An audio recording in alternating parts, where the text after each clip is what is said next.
I'm here at St. Stephen's Catholic Church in Portland, Oregon, and today is the fourth day in our novena to Our Lady of the Miraculous Medal.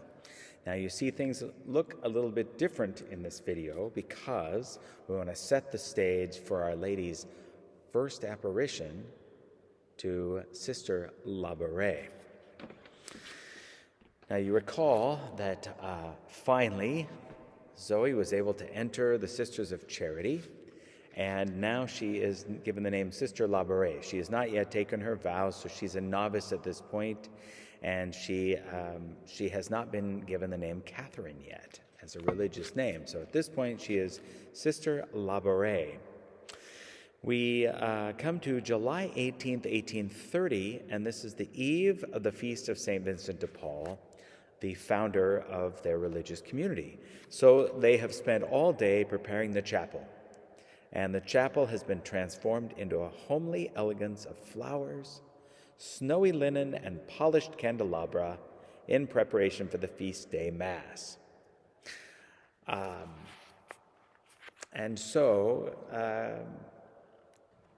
Sister Labouré is very excited, and she goes to bed, and a serene peace comes over her. In her mind was a single confident thought.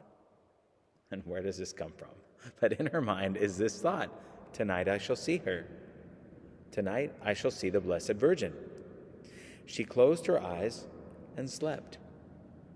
She had been sleeping some 2 hours when a sudden light flickered in the dormitory.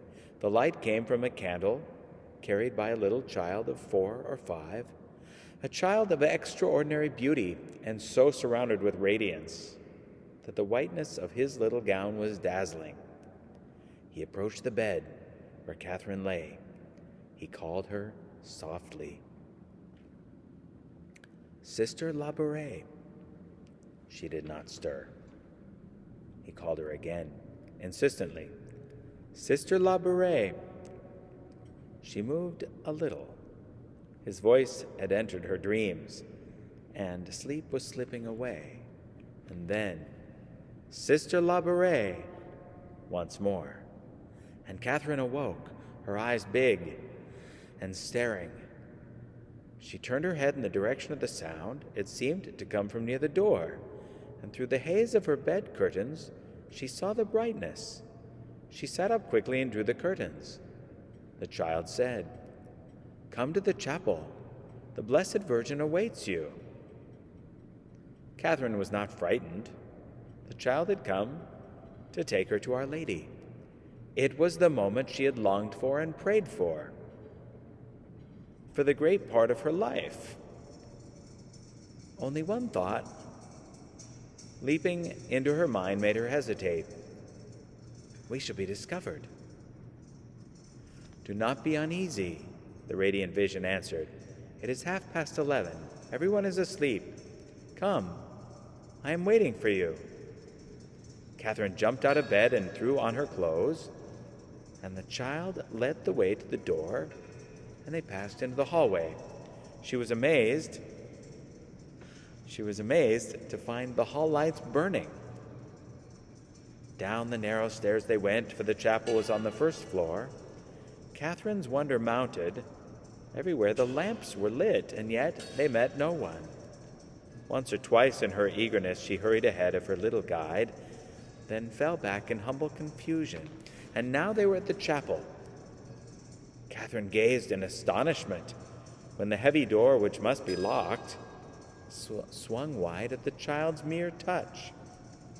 The chapel was ablaze with light. The chandeliers, the candles on the altar, all burned brightly. Why, she thought, it is like a midnight mass. You see, at midnight mass, we turn off all the lights, and the church is lit kind of like a rorate mass during Advent. The church is lit only by candlelight, and so it is a lovely candle glow in a dark church. And that is what the church looked like that night. Now the child moved on into the sanctuary, and obediently Catherine followed. He stopped by the chair that the director used when he gave conferences to the sisters, and instinctively, Catherine knelt. And nothing happened. The Virgin was not there. The child stood calmly waiting, as if for a cue, as if he were part of a play. The minutes were long, and the stillness grew loud with noises. The scurry of a mouse, the cracking of a pew, the distant clatter of a carriage. Catherine shifted on her knees. Anxiously, she glanced over her shoulder toward the gallery. The night sisters, up with the sick, might be passing. But there was no one.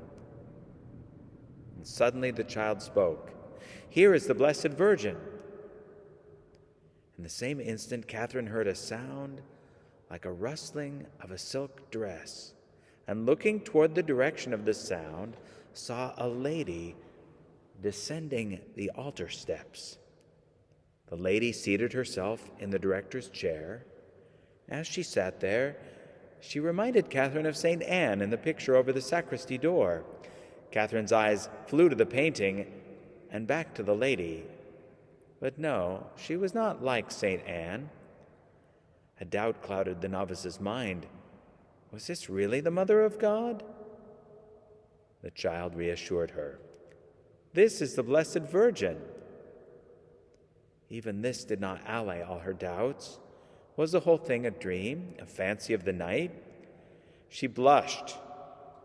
The lady was looking at her, waiting.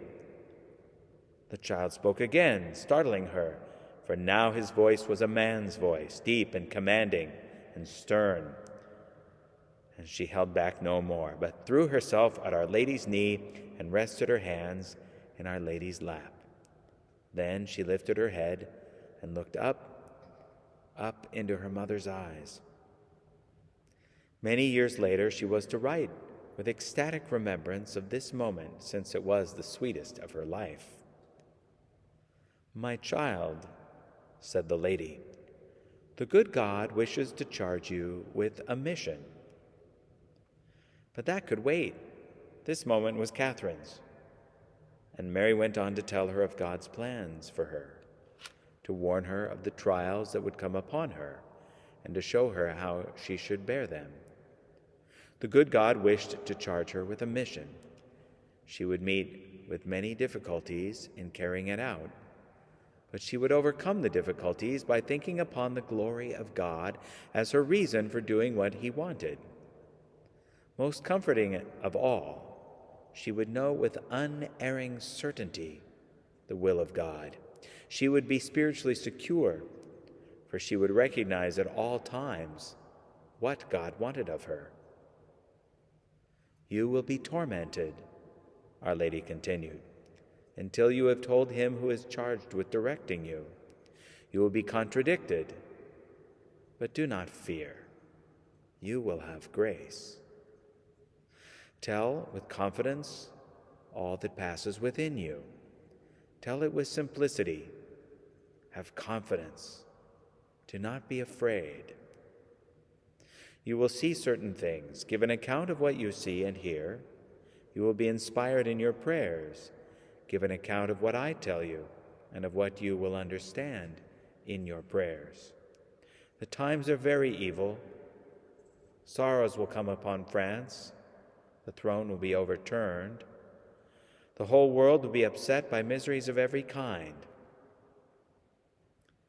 As she delivered herself of this ominous prophecy, pain crossed the Virgin's face. There was a remedy, however. "Come to the foot of the altar." She indicated the spot. "There, graces will be shed upon all, great and little, who ask for them. Graces will be especially shed upon those who ask for them." Now let's consider. Now remember what she just said, because there will come a time in another apparition where we understand more of what she means. There are many graces that we need to be asking for during this novena. We need to ask for many graces. Our Lady has said, "Come to the foot of the altar and ask for graces." So that is what we must do in this novena. And this is where we're going to stop, in the midst of this first apparition, because that's enough for us today. And we'll revisit this and continue tomorrow in day 5 of this novena. So now it is time to pray our novena prayer.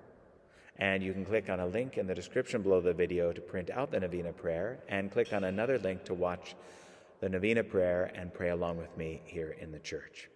Well, join me tomorrow for day 5, and don't miss a day of prayer with us.